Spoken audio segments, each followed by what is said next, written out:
আপনারা দেখতে পাচ্ছেন প্রথমে যে ঘোড়াটি অবস্থান করেছেন সেটা কিন্তু ওই ভারত ইন্ডিয়া থেকে আমদানি করে নিয়ে আসা হয়েছে। মাত্র বয়স হল 16 দিন বাংলাদেশে অবস্থান করার সেই ঘোড়া কিন্তু আপনারা খেয়ে দেখতে পাচ্ছেন অসাধারণভাবে এক চক্র পূর্ণ করলেন।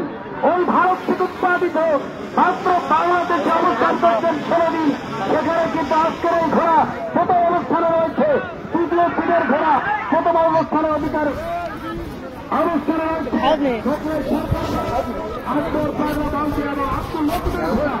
অসাধারণভাবে কিন্তু দেখা যাক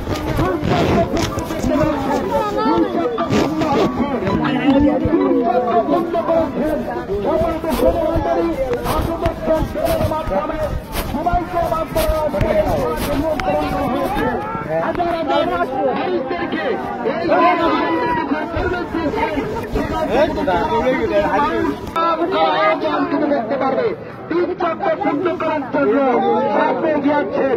3 চক্র পূর্ণ করার জন্য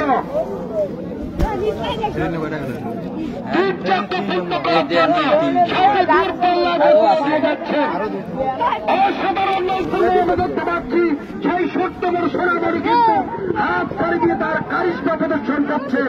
অসাধারণ ভাবে হাত ছাড়ি দিয়ে কিন্তু টিকিট করার জন্য সামনে এগিয়ে যাচ্ছেন। দেখা যাক অসাধারণ ভাবে কিন্তু সামনে এগিয়ে যাচ্ছেন। 4 চক্র পূর্ণ করার জন্য সামনে গিয়েছেন অসাধারণ ভাবে সামনে কিন্তু 4 চক্র পূর্ণ করলেন। দেখা যাক অসাধারণ নৈপুণ্যতার প্রতিচ্ছবি ওই ছোট্ট সোনামণি কিন্তু ঘোড়ার